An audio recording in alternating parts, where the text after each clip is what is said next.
So thank you all for joining us for today's special U.S. Department of Health and Human Services panel discussion on navigating federal employment as a veteran, in honor of celebrating Veterans Day this upcoming Saturday, November 11th. Today's panel will feature the inspiring stories of 3 current HHS employees, all of whom are veterans, by highlighting their pathways from military service into federal employment and key milestones in their careers with HHS. Before we begin, there are a few rules of engagement. The event is being recorded, and a PDF copy of the slides will be sent to all event attendees. The final recording will have closed captioning available, but during the event, if you need this service, we request that you manually turn it on using the closed caption button at the bottom of your Zoom screen.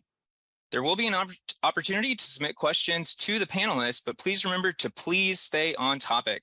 Any questions regarding HR matters or job application statuses can be answered by the contact information listed at the bottom of the job vacancy that you've already applied for. Now, without further ado, let's welcome our distinguished HHS colleagues. I'm joined today by a wonderful group of individuals who, without their support, today's event would not have been possible. Dr. Kimberly Steed serves as the Associate Deputy Assistant Secretary for Human Capital and will be today's keynote speaker. Paris Benora serves as HHS's Veterans Employment Program Officer. Drew Sullivan is a public affairs specialist who has handled all marketing, social media graphics, and event promotion for today's event. And my name is Matthew Merritt, and I serve as a recruitment program specialist for HHS, and I'll be facilitating today's panel discussion. Now we're going to hear a few remarks from Dr. Kimberly Steed. Good afternoon, everyone, and thank you, Matt. I'd like to welcome you all and thank you for joining the Department of Health and Human Services for this informational webinar on navigating federal employment as a veteran. We appreciate you taking part of your afternoon to attend the discussion on one of our main recruitment focuses, which is veterans employment. As Matt said, my name is Dr. Kimberly Steed, and I'm the Associate Deputy Assistant Secretary for Human Capital here at the Department of Health and Human Services. And more importantly, I'm also a veteran. I spent 8 years in the U.S. Army. That, coupled with my post-military recruitment experience, have instilled in me a keen understanding of veterans recruitment employment, including the importance of making sure that veterans are aware of career opportunities at HHS, recruiting veterans to work at the department, and establishing our department as one of the best federal agencies for veterans to start or continue their federal civilian career.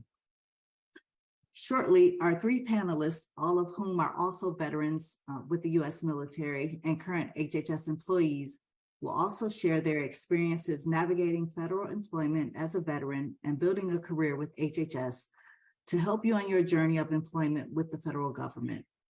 We want to make sure that you understand that a career with HHS is in your future. And also, speaking of what's to come, our current commitment to veterans recruitment and employment in the federal government, which is exemplified through the following measures, will make HHS an even better place for veterans and their families to work. As of last month, agencies in the federal government have the authority to recruit and hire military spouses through non-competitive appointments through 2028. This extension comes as the authority was about to lapse, and it shows a continued commitment to making federal government employment for veterans and their families a priority. This comes after President Biden issued an executive order in June to increase efforts to recruit military spouses.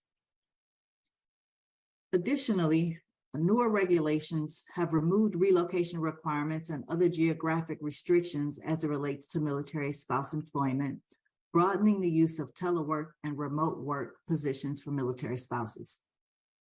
This will enable military spouses to keep their positions even when they might have to physically relocate for the work of their service member spouse. Staying on the topic of government-wide hiring authorities, I also wanted to point out, as you might know, across the federal government, veterans receive preference based on either the dates of their active duty service, receipt of a campaign badge, Purple Heart, or a service-connected disability. In addition to veterans' preference, veterans can also take advantage of several special hiring authorities, which include the Veterans Recruitment Appointment, 30% or more disabled veterans, the Veterans Employment Opportunity Act of 1998, or what's also referred to as VEOA, and also Schedule A. We'll take a deeper look into each of those during the presentation today. At the agency level, I do want to let you know that we're committed to veterans recruitment, and we have several strategic partnerships with veteran organizations and career-ready programs that prioritize veterans recruitment and hiring at HHS. Some of those include, but are not limited to, the Department of Veterans Affairs non-paid work experience program, as well as partnerships with 2 U.S. Chamber of Commerce Hiring Our Heroes programs, the Veterans Fellowship and the Military Spouse Fellowship. Additionally, at HHS, we're in the process of establishing a skill bridge program with the Department of Defense, which provides opportunities for service members to gain valuable civilian work experience through their specific industry training, apprenticeships, or internships during the last 6 months on active duty. HHS also has resources tailored to veterans to help them navigate the federal hiring process. We're planning to host events like this one, and moving forward, we'll record them for future use.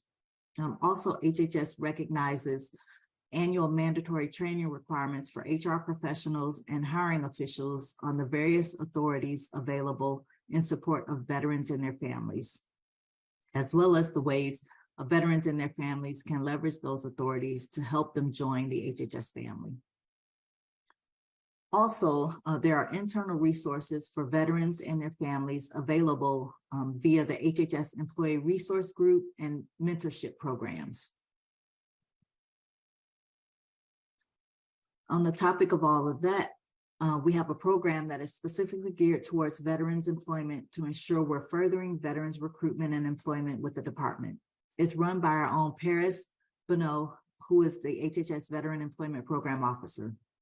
She's worked with the colleagues on her team to make this event happen to help veterans in the civil service process. Speaking of that team, I'll turn it back over now to Matt Merritt, the host of today's webinar. Matt, back to you. Thank you.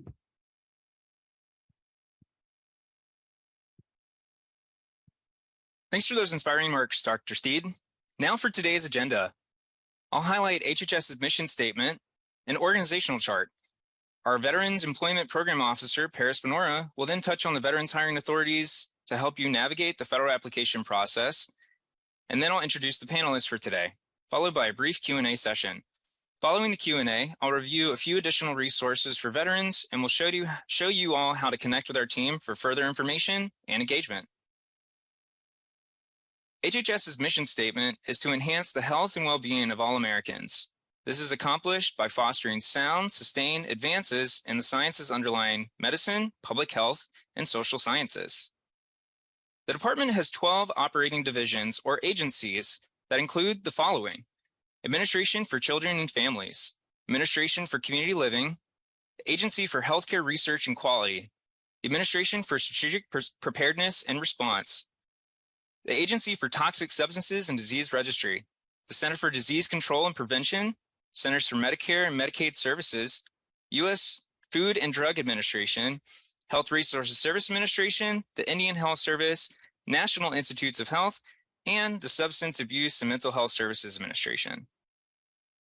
HHS also has 16 staff divisions, which include the following: Office of the Assistant Secretary for Administration, the Assistant Secretary for Financial Resources, Office of the Assistant Secretary for Legislation, Assistant Secretary for Public Affairs, Assistant Secretary for Planning and Evaluation, Departmental Appeals Board, HHS Chief Information Officer, Office of the Intergovernmental and External Affairs, Immediate Office of the Secretary, Assistant Secretary for Health Organization, Office of Civil Rights, Office of Global Affairs, Office of General Counsel, Office of the Inspector General, Office of the Medicare Hearings and Appeals, and Office of the National Coordinator for Health and Information Technology. Now I'm going to hand it over to our Veterans Employment Program Officer, Paris Benora, for more information on a few veterans hiring authorities that will help assist and expedite your application when applying as a veteran. Everyone, please welcome Paris Benora. Paris? Thank you, Matthew, and good afternoon, everyone. I want to shed light on an important topic that affects both veterans and the federal hiring practice, and that is veterans preference. This policy provides certain advantages to veterans when applying for jobs in the federal government. Let's dive in and understand how it works, its benefits, the steps veterans can take to utilize this preference effectively. So, what is veterans preference? Veterans preference is a system that gives eligible veterans an edge in the federal application process. It recognizes the sacrifices and skills veterans bring to the table and aims to provide them with better opportunities for employment. To be eligible for veterans preference, you must have served on active duty in the military and have been discharged or released under honorable conditions. The length of your service and time of your discharge may affect the level of preference you receive. Veterans preference is awarded in the form of preference points. These points are added to your application score, giving you an advantage over non-veteran applicants. The more preference points you have, the higher your ranking becomes. There are two types of preference points available, 5 points and 10 points. 5 points is awarded to veterans who served during certain periods of war or in specific campaigns. It can also be granted to veterans with service-connected disabilities. 10 points is given to veterans who have service-connected disability or receive a Purple Heart. It provides a greater advantage in the hiring process. To claim your veteran's preference, you must submit supporting documentation along with your application. This may include your DD-214 form, your disability rating letter, or other relevant documents. Make sure to carefully follow the instructions provided by the hiring agency to ensure your preference is properly considered. It's important to note that veterans' preference is not a guarantee of employment, but it significantly increases your chances of being selected for a federal job. Veterans' preference recognizes the economic loss suffered by citizens who have served their country in uniform, restores veterans to a favorable competitive position for government employment, and acknowledges the larger obligation owed to disabled veterans. There are various resources available to assist veterans in understanding and utilizing veterans' preference effectively. The Office of Personnel Management provides detailed information on their website, including guidance on eligibility, preference types, required documentation. Additionally, Veterans Preference can seek assistance from local Veterans Affairs office. Veterans can seek assistance from local Veterans Affairs offices or veteran service organizations for personalized support.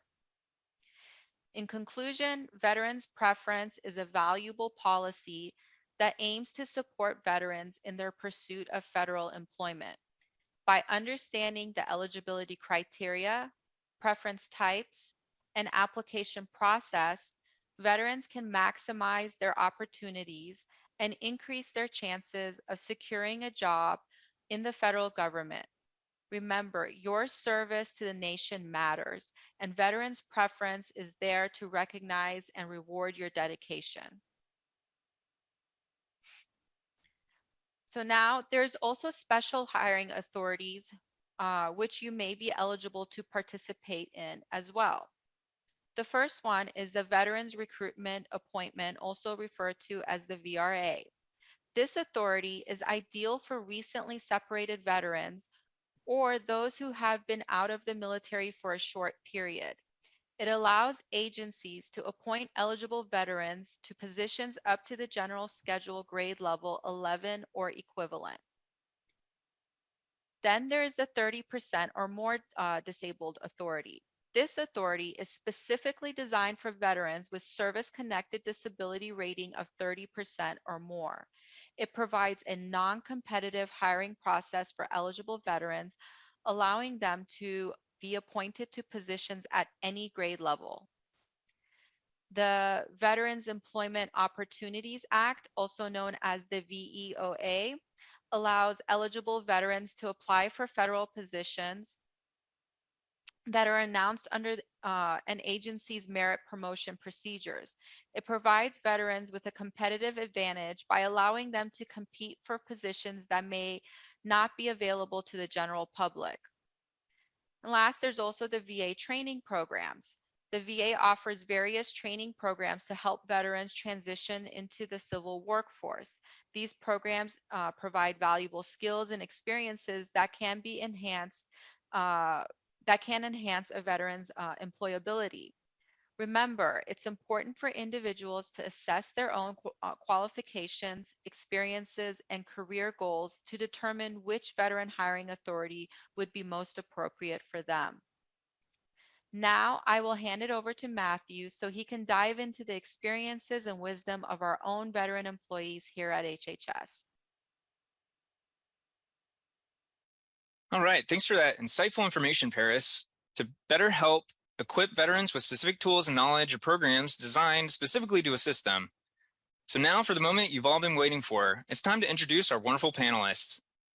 Melissa Wilson served in the U.S. Army and is a current management analyst with the National Institutes of Health.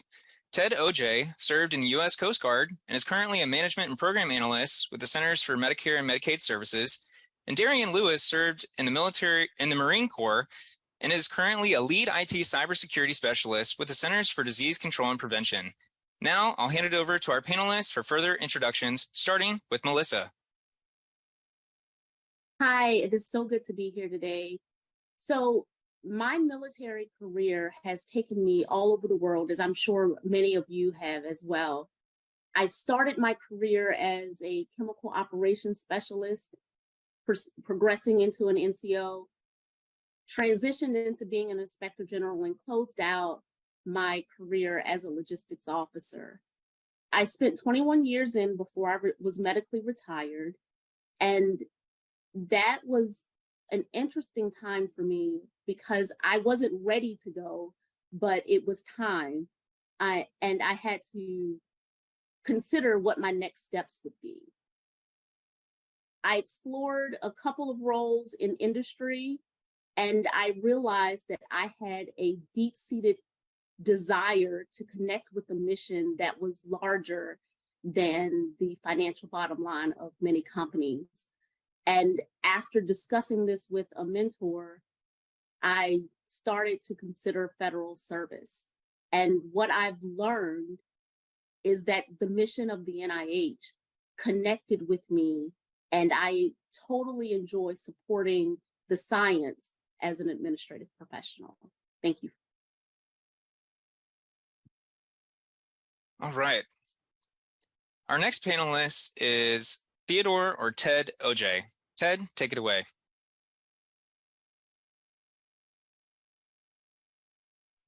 All right. Pardon me while I get everything set up on my end. Thank you.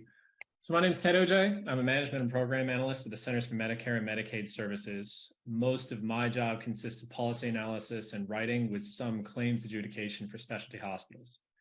I enlisted in the Coast Guard in May of 2016. After boot camp, I was stationed as a deckhand and navigation assistant aboard the Coast Guard cutter Alex Haley out of Kodiak, Alaska, where we conducted fisheries enforcement and patrolled the Bering Sea and Arctic Ocean. After a little over a year in Alaska, I began training to become an avionics electronics technician in North Carolina. Upon graduating from the training program, I transferred to Sector San Diego, where I was a maintenance technician and aircrew for MH-60 Tango helicopters. For the duration of the COVID-19 pandemic, I was designated as an essential employee and continued to work in person, though my command issued guidance to avoid socializing outside of work.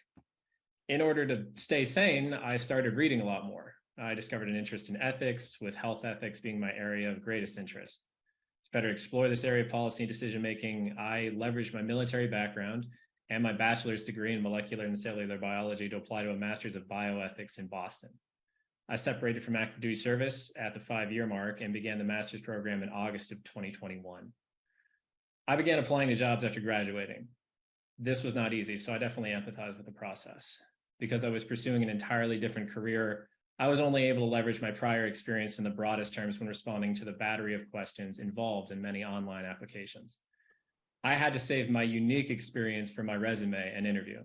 However, my current supervisors pulled my resume and asked for an interview. They wanted someone with an atypical background, largely because the work of my division within the Center for Medicare requires a certain degree of elasticity.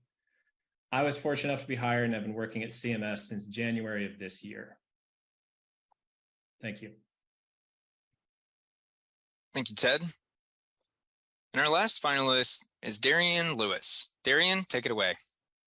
Hey, good afternoon, everyone, and thanks for hosting this HHS. My name is Darian Lewis, as you can see from the screen.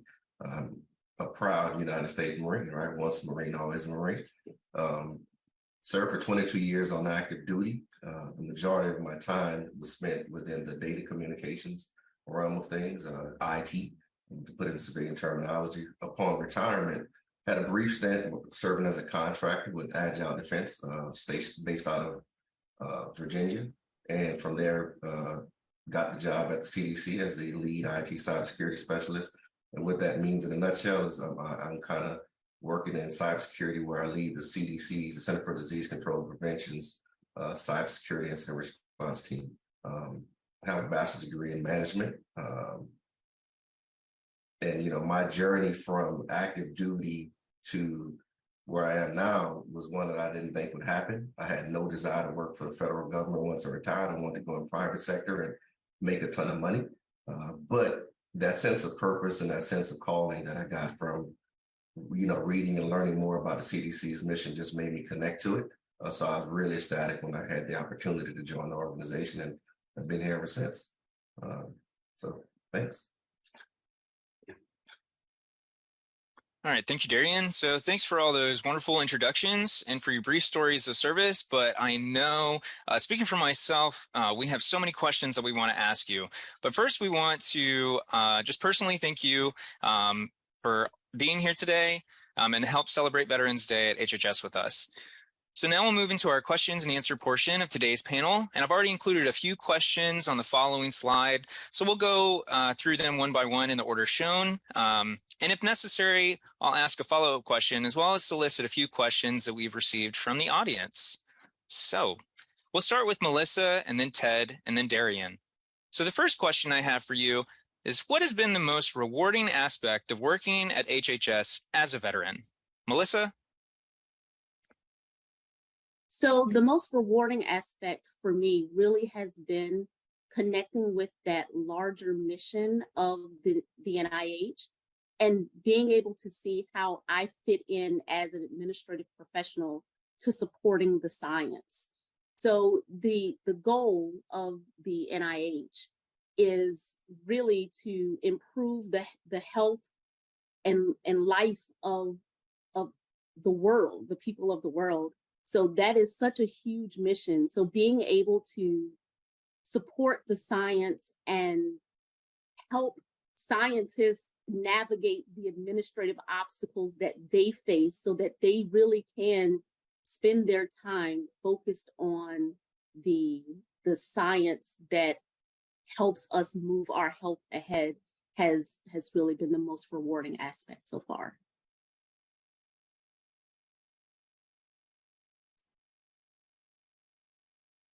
So I consider myself to be an idealist. That was a big factor in my original decision to enlist in the Coast Guard.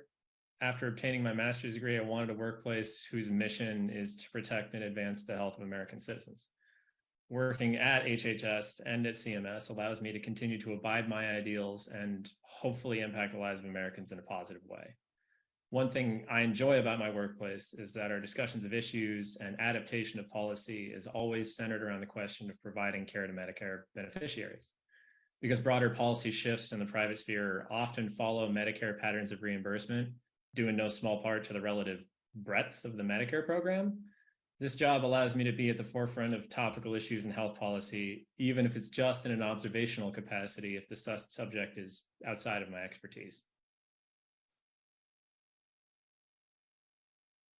And, for me, again, just to work at the Centers for Disease Control and Prevention and having that sense of purpose and belief in the mission that we do is just really been beyond rewarding for me, and getting outside of my bubble, working in the cybersecurity field, working with and being around so many talented people has been the most rewarding thing about working at the CDC. All right, and we're so glad that each of you are positioned in each of your operating divisions and agencies to continue this rewarding work and to continue to serve your country in a new aspect with HHS. So an additional question is, what, if any, obstacles have you faced as a veteran employee at HHS?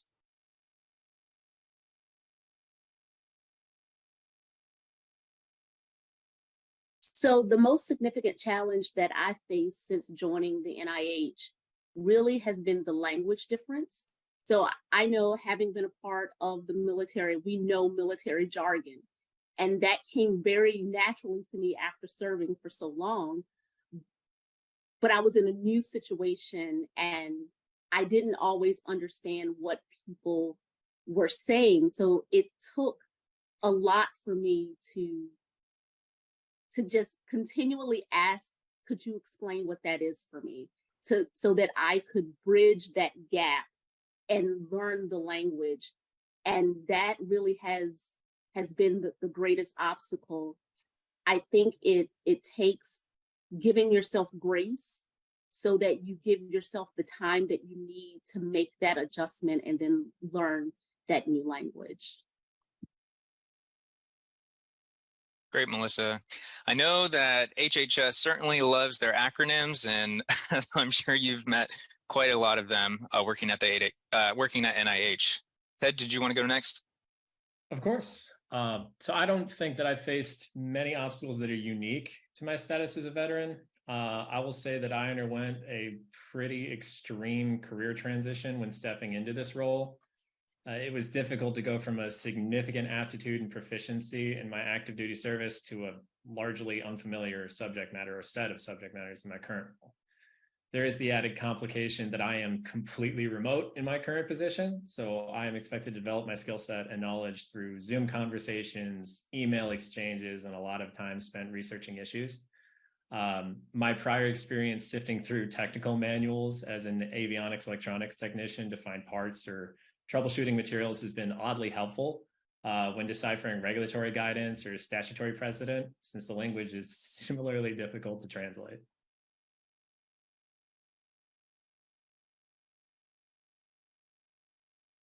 All right.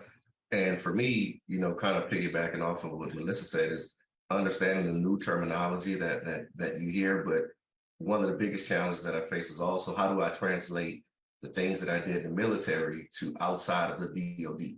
Because outside of DoD, it's a whole different ballgame. And if you're looking for a job in DoD, some of the stuff may be applicable, but leaving DoD and really transferring those skills and putting the right verbiage in your resume and preparing for an interview and being able to speak the language where people can actually understand what you're saying, that was a huge challenge. And it really just took a lot of practice and humbling of yourself, because you can do the job and you're qualified, but how do you get that to translate to your resume and to when you can get to the interview? Because once you get to the interview, you're like, I got it, just get me to the interview. But you got to get to that interview first, and transferring those things that you did in the military to putting into civilian terminology was key. But that is a challenge that I think a lot of military veterans face. Absolutely, Darian. And I'm so glad you touched on that, because I'm sure that's why a lot of individuals who decided to attend today are looking exactly to hear. So we're just so grateful at HHS that you've taken these obstacles and seen them as opportunities. So touching a little bit more on what Darian just said, how did you all leverage your military service into gaining HHS employment? We've touched on a number of resources and hiring authorities, but what was your specific path? So I'll start by saying I had help. So understanding that I didn't feel confident in my ability to translate those skills that I learned in the military into language that would be understood by the civilian sector, I got some help. And in the conversations that I was having with the gentleman that was helping me, I was able to see how I had skills outside of the basic skills of being the technical skills of being a chemical operations specialist or the technical skills of being a logistics officer. And he helped me to translate that so that I could speak the language that a hiring manager would understand.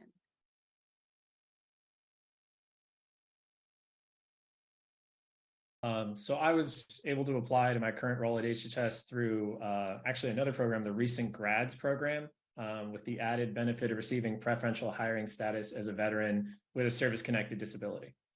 My supervisors also expressed interest in my background as a prior active duty service member and avionics troubleshooter. This was because our division handles a variety of policy issues spanning over 4 decades of law, regulation, legal precedent, and historical application. They were looking for someone with a background of sort of disentangling complex problems. In this way, my atypical professional background has been a bit of a boon, as it helped me develop my skills in systems analysis and synthesizing information. I think my supervisors recognized that potential in my resume, which is what initially drew their attention, but you would have to ask them to be certain. And actually, something that Melissa said that jogged my memory is that I also had help when I was going through this process. It did take someone sitting down with me and talking to me about my resume and my professional experience to sort of craft what they said was I believe the term was a narrative thread as to what central interest has sort of combined all of your experience. And this really helped when I was in the interview process to kind of describe like these honestly pretty extreme pivots from one professional experience to another. It's, which many people can relate to coming from a military background, going into HHS and saying, this is the central interest that is guided me then and is guiding me now. I found that very helpful to get that feedback and to have people go through it with me. Well, Melissa and Ted already stole all of the answers that I wanted to say. So I'm winging here, but just kidding. But, I think on top of what they said, one of the biggest things that I received from mentors while I was transitioning from the military and even going through the federal employment process, and it's simple, be qualified, right? Know what you want to do and be qualified for it. You have a lot of transferable skills that you get from the military. And if you can get some paperwork behind those transferable skills, that even adds more value to it.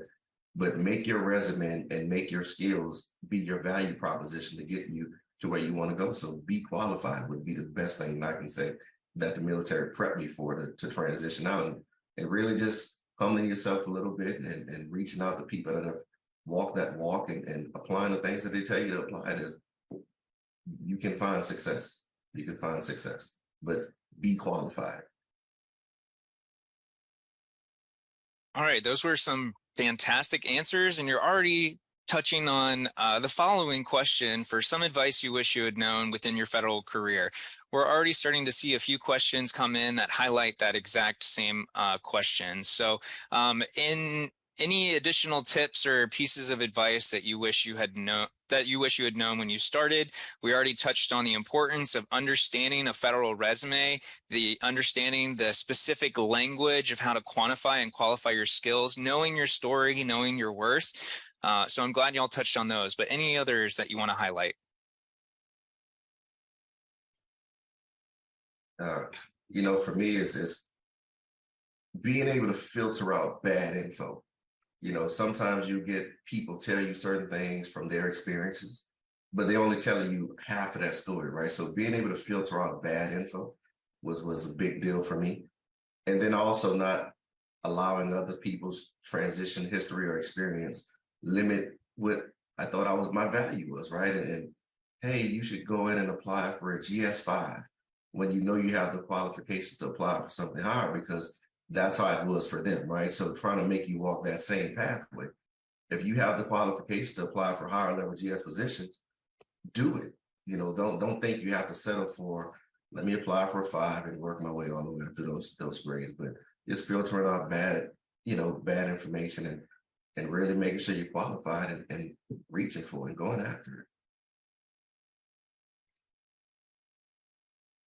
Yeah, there are a number of resources that are available online. Make sure you follow trusted resources, either through HHS or OPM. They're the subject matter experts. They're the ones who designed the criteria in order to be evaluated. And they have a number of resources and templates, even on USA Jobs, for how to build a resume, how to prepare for an interview. HHS and all of our agencies at HHS, we have our own programming that you can attend. You can find that highlighted on USA Jobs as well. But definitely the resources are all available for you to use. So please use them. Melissa or Ted, do you have any other points to add? The only thing I would add, it goes back to something that I said earlier about giving yourself grace. You know what you know when you know it. So if you don't know something and you learn it later, don't beat yourself up about not knowing it earlier, so that it could have helped you earlier, because it's helping you in the time that it's supposed to help you.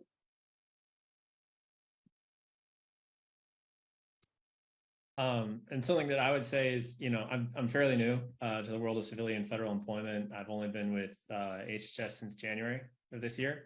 I should also give the general disclaimer that I do not hire individuals in my organization, so I can only speak from my specific experience going through this process. I would say that some of the skills that my managers most valued were not those that I thought they would.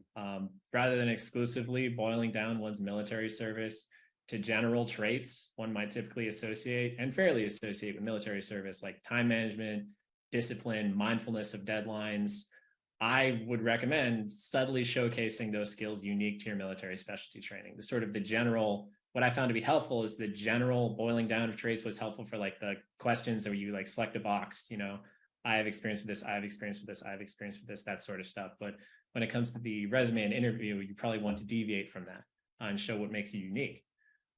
You may find, as I have, that your historical cultivation of those skills translates somewhat directly to the hiring process and your time at HHS in unexpected ways. Not to mention, certain aspects of military service are unique, as the other panelists have pointed out. How many other applicants worked on advanced military equipment or accustomed to like a high stakes environment or served on a ship or a military base? That's the sort of stuff that helps you stand out.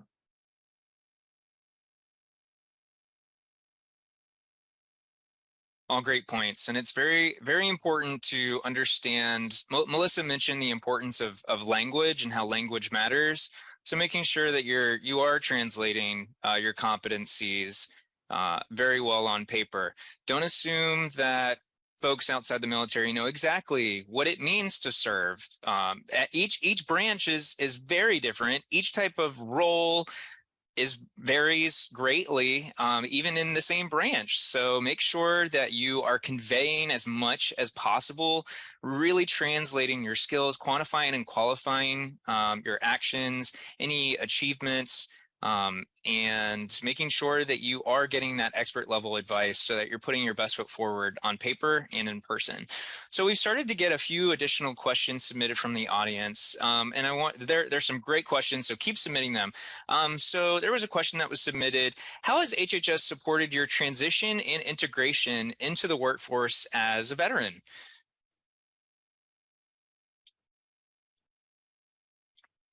I can speak first if people are okay with that. One tool that I found that was pretty useful as someone who has like a service connected disability specifically is there is something called disabled veterans leave, which is in my organization, at least, is equivalent to a year's worth of sick leave that you can use towards appointments that you have for that, like physical therapy or something like that. I found that was a tremendous support to have early on, because when you're starting a new job, especially when it's like you're moving into federal service for the first time, you've like on the day you start, that's the day you start accumulating leave and sick leave and all those different things. And so you don't necessarily have the benefit of that. So I have found that HHS has been very accommodating to like my unique circumstances. Whenever family events come up, I have found that they've been very accommodating. I know that's not unique to military service at all, but I do feel that I am supported in my current role.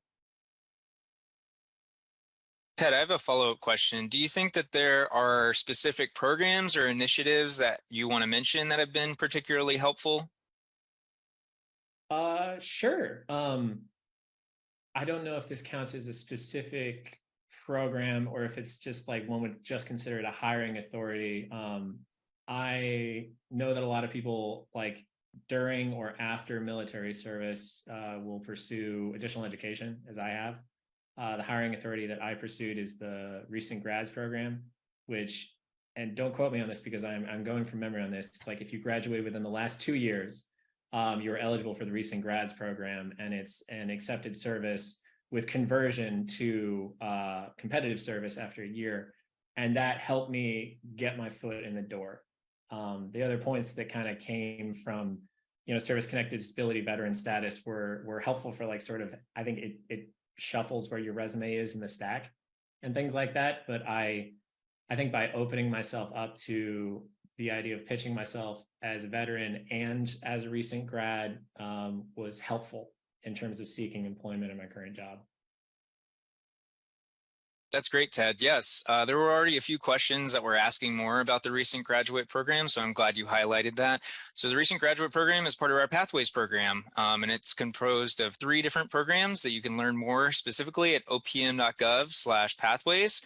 That includes our intern, student trainee, summer intern program, the recent graduate program for students and recent grads, and if you've graduated in the past 2 years, and also our presidential management fellows program for those who have pursued an advanced degree within the past 2 years. So glad that it is a success story in and of itself, and that has played a significant role in your career, Ted, and excited to see where that's going to take you from here. Melissa? I would agree that having that buffer of leave has been very helpful. I'm also a service-connected disabled vet, and it was paramount for me knowing that I had all of these appointments coming up. So I will agree wholeheartedly with that. The other thing that has been very helpful for me has been the culture of the institute that I work with. They are very, very supportive. So we have times where we put folks together and buddy them up and help them transition into their federal employment, asking questions, someone that can be a steady resource for that new hire.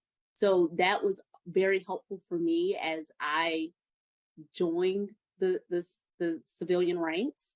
And I would also say that I was very fortunate that I have a phenomenal supervisor who scheduled check-ins with me to see how I was doing, specifically transitioning from a military mindset into, because there are things that are very different and things don't always move as quickly as I may want them to, and as quickly as I was accustomed to in the military.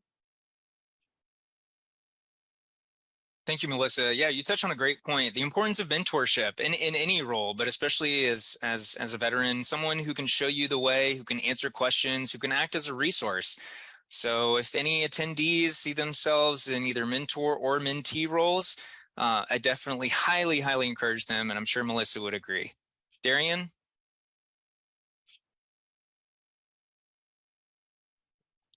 They stole my answers again. So, nothing really additional to add to what they said. I think they were spot on with everything they said. And I think the value of that mentor and just we in the military sometimes, especially the Marine Corps, you transition and you get out and you think, I can do anything. I qualify for every job, right? I could be a project manager, I could be an operations analyst, I can do everything. But the fact of the matter is, you're not the only talented person on the planet. And there's a lot of talented civilian personnel that have never served a day in the military that are very competitive against you in those skills. So I think humbling yourself and recognizing that, and again, just making sure you have the qualifications to, one, get to that interview. And as Ted alluded to, once you get in that interview, how well do you sell yourself and present yourself in that interview? And do you present yourself to be a good fit? Because a lot of times, as military, we're very direct, right? And we're very straightforward. Well, that can probably say you probably won't be a good fit on this team because we are so laid back and loose, and that's not kind of what we're looking for. So just really understand that you're not applying for a military position, you're applying for a civilian position. And you did your time in the military, whether it was 4 years or 20 years, that chapter is over.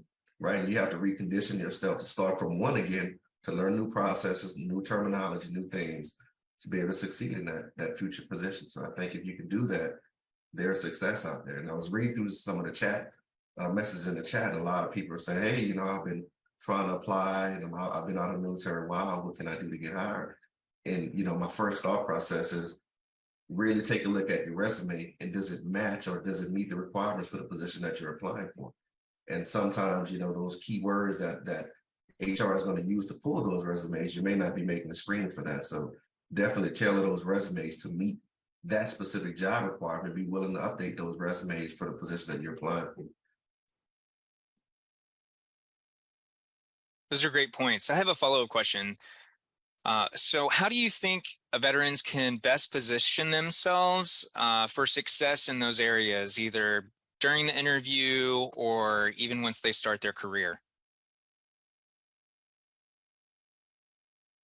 I think it's practice, right? Again, understanding here's the skill sets that I do have that I'm really putting on my resume, right? Those core qualifications that I have, got it. Does that translate again to the position that I'm applying for? And then rehearse it for that interview and just repeatedly doing those things and really conditioning yourself to do that. Because, if you get into that interview and we start talking about, military terms that nobody else understands, you're already behind the power curve a little bit. So I just think it's the preparation leading up to that point and really refining that resume. I think those things are very, very valuable and just being humble. And as Melissa alluded to twice already, having that grace for yourself. Yep, you probably are capable of doing that job. And maybe that one just wasn't for you. Don't beat yourself up too bad. Keep working at it and keep tweaking that resume, keep working on those interview skills and getting the qualifications that you need to be competitive for that position. And I think you'll find success. I really do.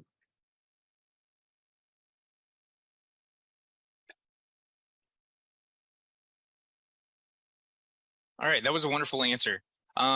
We have a very special guest that we want to give the mic.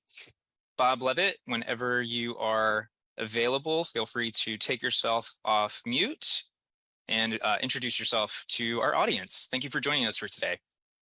Great. Thank you very much. And thank you very much for the opportunity to be with you today. I am Bob Levitt, the Chief Human Capital Officer, Deputy Assistant Secretary for Human Resources. I'm very happy to have this honor of being with you today. Thank you all for what you do. Thank you for what you do at the department. Thank you for what you have done in serving in so many different ways.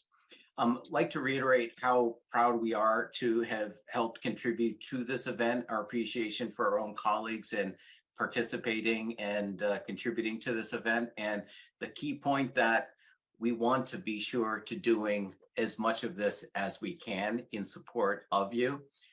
We expect that we will be seeing many of you again as we do these on a somewhat regular basis.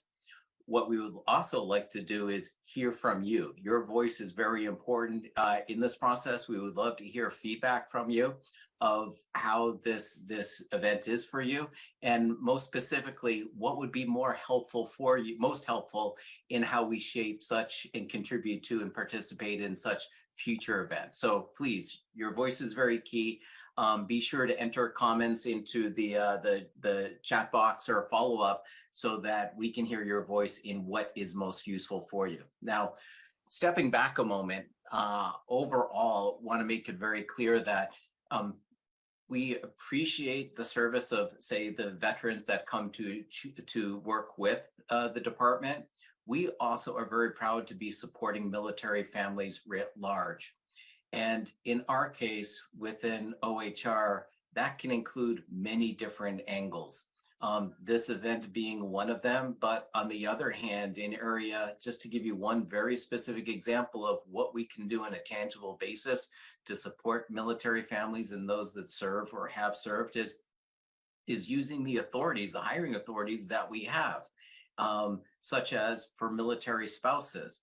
over the past year alone, thanks to the initiative of many of our colleagues within our own team and in HR offices across the department, we were able to increase the number of military spouses working at the department by approximately 36%, which is a major increase. And even within our own office of OHR, we have 3 colleagues who, whether they are based in Alaska right now, or in Georgia, or in Pennsylvania, the ability to contribute to our shared mission at HHS, while at the same time us helping to support a military family and provide an opportunity for continuity, growth, and learning in a career, is irrespective of where a family may move across the country or elsewhere. That's great. That's one small way.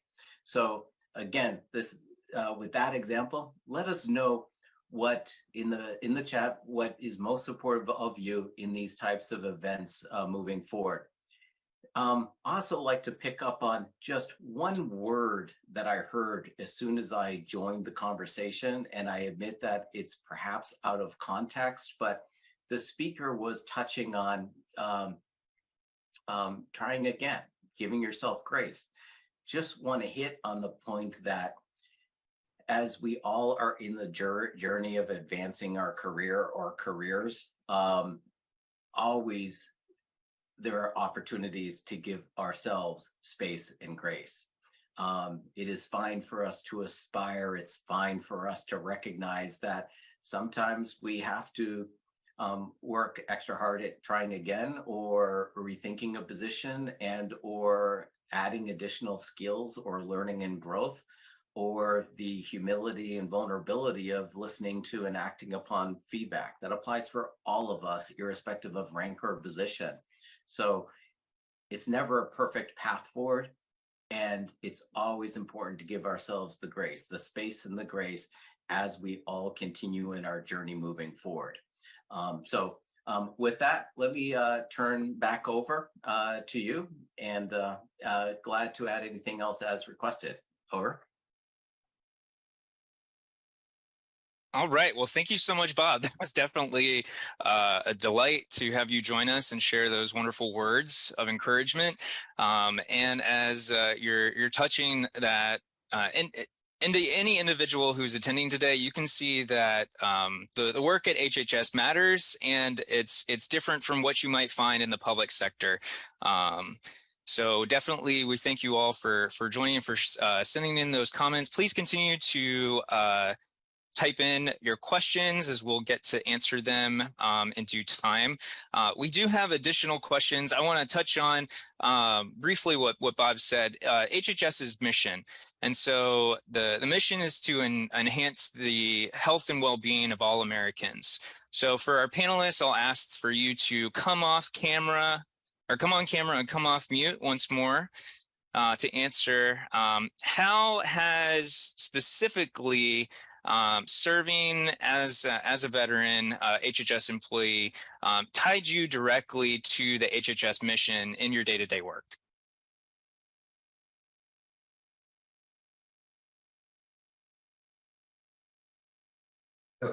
For me, it's almost like supporting humanitarian missions in the military, right? And because of what we do at the Centers for Disease Control and Prevention, really, when you get outside of the box that your specific area, right? This is what I do, and you really start understanding what the organization is doing as a whole, and how what you do supports those things and enables those things. It really inspires you to want to do more, right? And keep reaching across the aisle to support other initiatives and make yourself available to receiving more information from other focus areas that you would have never thought about. And when you see those practical things in real life, you're like, oh, wow, I actually worked on that. And, funny story, with COVID, working in cybersecurity, we have a requirement and responsibility to protect, public health information. And as we got our COVID shots, my family and I looked at, got my COVID card and looked at the little website at the bottom of it. I was like, oh, wow, I know exactly what that is. And I've done some work to help make sure that site is secure. And when you see the value of what you're doing and affecting and impacting the day-to-day lives of American citizens, it is very, very rewarding. And it almost gives you that same sense of service that you got in the military.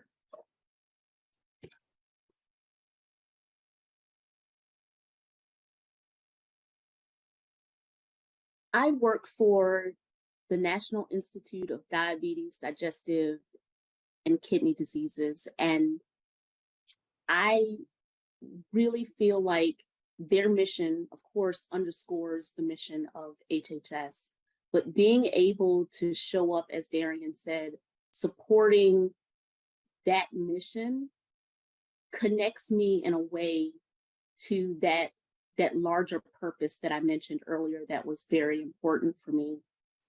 I'm able to have conversations with people in my community, with people in my family.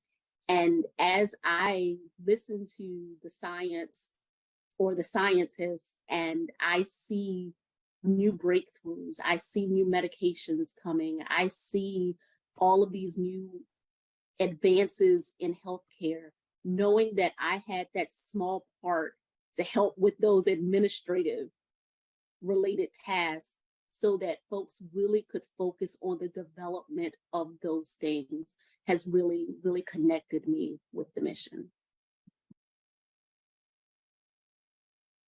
I think my answer honestly pulls a lot of pieces from both Darian's and Melissa's. I think, definitely Darian's interest in like the humanitarian side of things is something that kind of compelled me to enter service, like as an active duty service member initially. It was a big part of it. Is I wanted to be part of helping people. I wanted to experience as many different things as possible.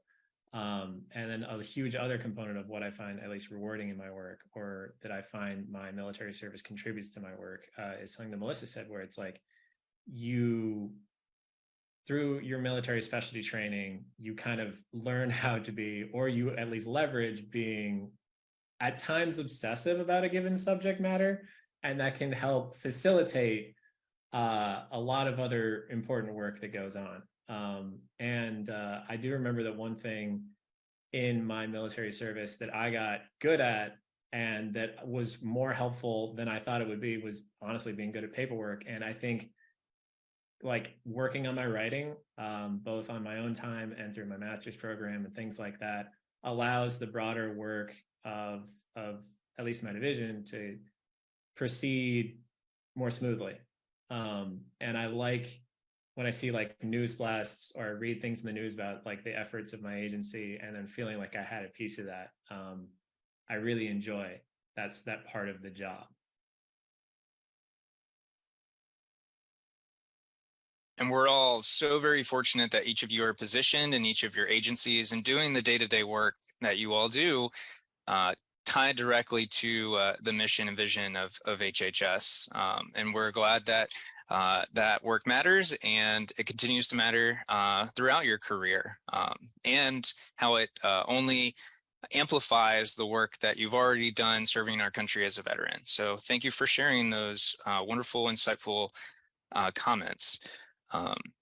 So as veterans, community is very important, and community as a veteran at HHS is also important to touch on, even in the virtual space that we find ourselves in, if we're not able to go to in-person events. So can you share any networking opportunities or professional development opportunities that have been beneficial for you as a veteran at HHS? So for me, as I was transitioning out, I did a skill bridge program, Hiring Our Heroes, a fellowship program. And one of the things that one of the mentors in that program told me getting out, because, I'm not big on social media and things of that nature. So, but she said, she's like, well, Darian, as you transition from the military, that if you took the word networking and you changed the E to an O in networking, what word do you get? And the word is not working. So you can stay in your bubble and not develop your professional network, and you'll find yourself not working. And that is so true, right? No, people can't guarantee you a job, but they can probably help you find resources that work for them, or some resources that they know that work for somebody else. So, definitely enhancing and building that network is critical. And, I saw this question in the chat, and I'll be brief with this one, but somebody wrote, can military veterans be discriminated against? Well, unfortunately, unconscious biasness exists, right? So if you're applying for these jobs and, you putting on your resume or whatnot, hey, 28 years, 30 years experience doing this, military veteran. Again, some people look at military veterans as, abrasive people, may not want to work with you a little bit. And then you got 28 years. Is this person going to be willing to learn some new stuff when they come in here? So those unconscious biasnesses are real. So do you have to put all 28 years of experience? If they're saying, hey, we need 7 years experience, just maybe put 8 years, right? And just think about those little tweaks you can make in your resume that minimizes people from even having those unconscious biasness come into play. So I'll stop now. Those are great pieces of advice, and absolutely you need to work your network. And at all those networking opportunities, that's a great way to receive mentorship and even a potential resume review, depending on the type of event that you go to. So the guidance is there, the subject matter experts are there, and they're there to help you. So put yourself out there, and you might be surprised and impressed by what you might find. Anyone else? Melissa or Ted, did you have anything to add?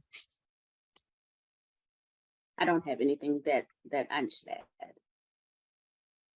Neither do I. No. All right. So we're coming up at the top. Oh, we're already past the top of the hour. So we're wrapping up the rest of our Q&A session. So we've already touched on some grateful advice that you've already provided. But for those folks who are just at the edge of their seat waiting to click submit for that USA Jobs application, what advice would you have to veterans who are thinking about a career in public service, but maybe hesitant or unsure about making that transition? And then what encouragement or guidance can you offer them today?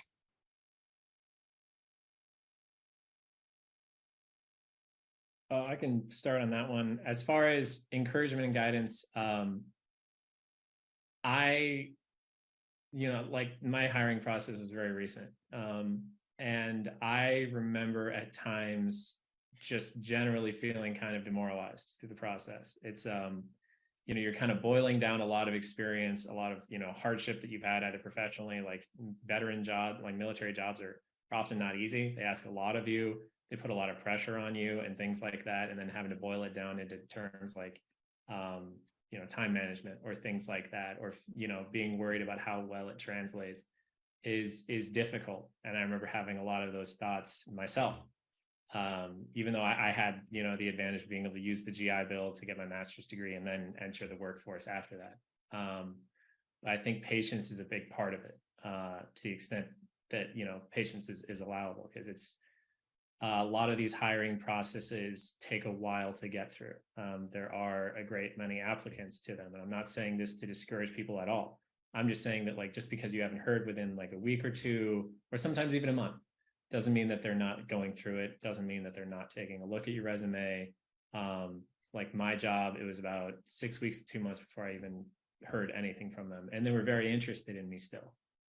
So that's the best advice that I can give is, and it actually ties back to something that Melissa said about giving yourself grace during the process.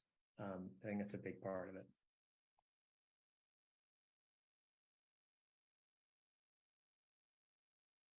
I was just going to reiterate, giving yourself the grace that you need to traverse the process. It is not an easy process, and there are times that you apply and months go by and you hear nothing. And sometimes you're not the person that's selected, even though you felt like you were the exact person for that role. So giving yourself grace through that process, I really believe is the most important thing, at least from my perspective.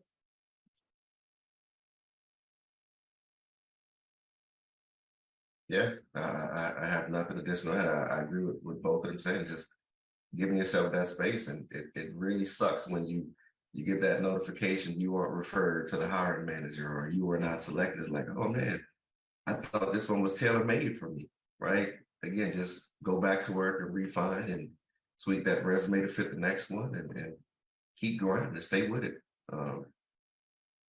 it's very rewarding working as a federal civilian employee, because again, the mission of what we do is so impactful. When you get in whatever agency you get into, as you get in there, open yourself up to receiving that, and you see it's very rewarding. No, you're not getting stock options and none of that stuff, but the reward that I think you get from federal employment can supplement some of those things financially, right? We all want more money, but there's more to life than just the money. And I think if you have that mentality, you can really flourish as a federal employee.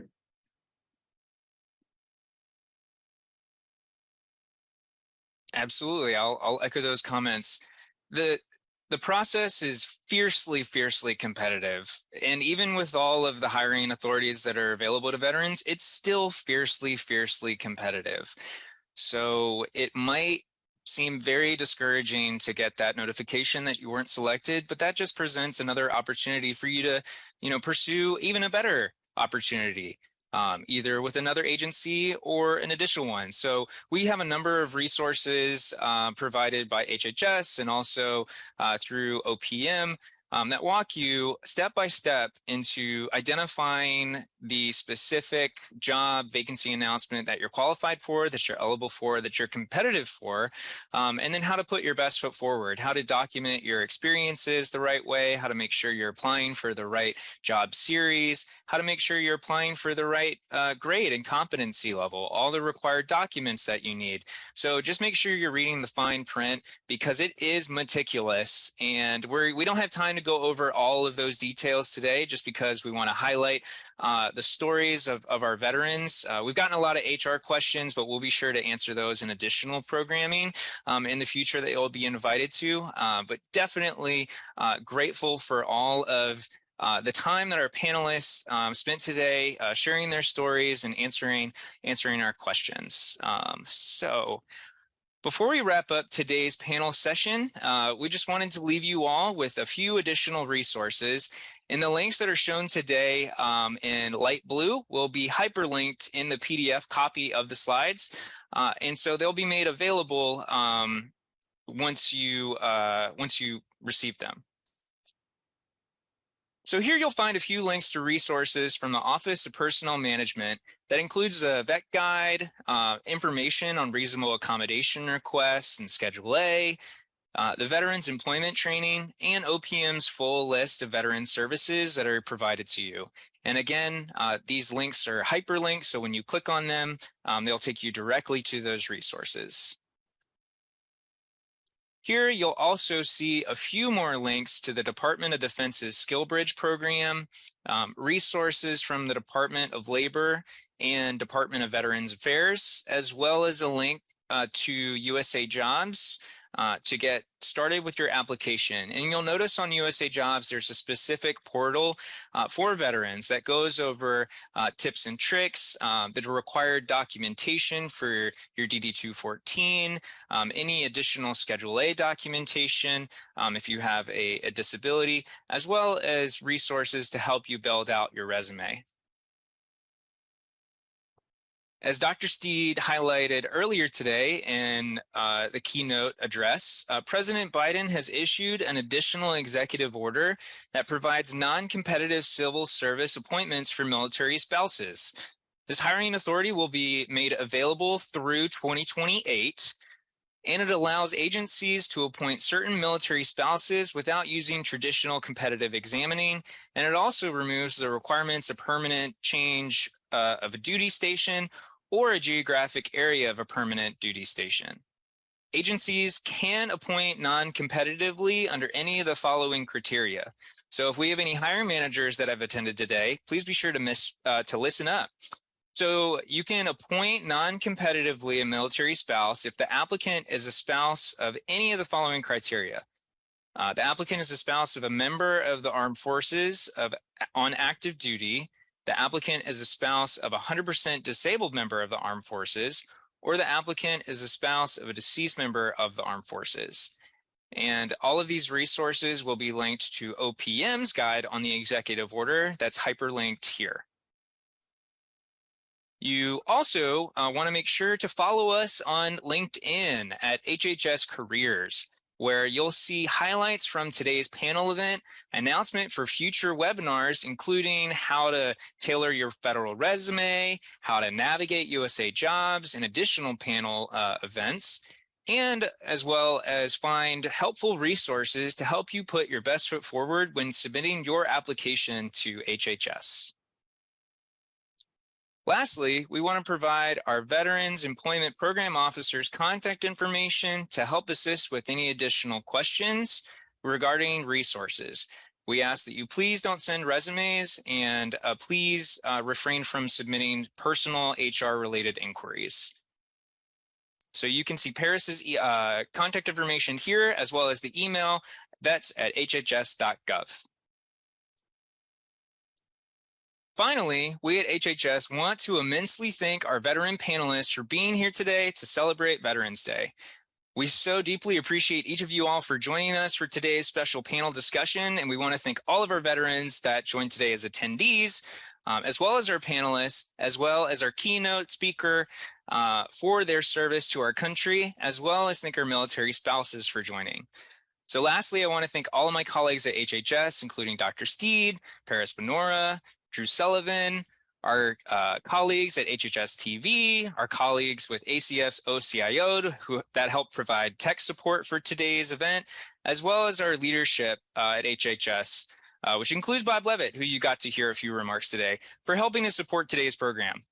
So as a reminder, you'll all receive a PDF of the slides from today's panel, and that will include a recording with closed captioning that'll be published on HHS's YouTube channel and additional social media sites.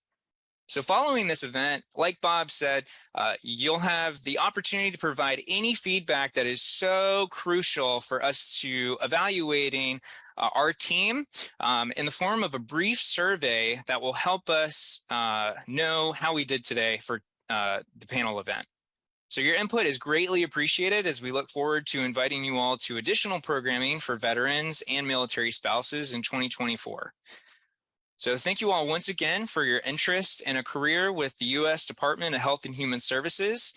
And thank you for joining us today as we celebrated Veterans Day with our wonderful veterans panel. So we look forward to seeing you all at future programming to come in 2024. And once more, be sure to follow HHS Careers on LinkedIn for more events in the new year. So take care, and thank you so much once more for your service. It's been a pleasure serving as your facilitator today. Produced by the U.S. Department of Health and Human Services.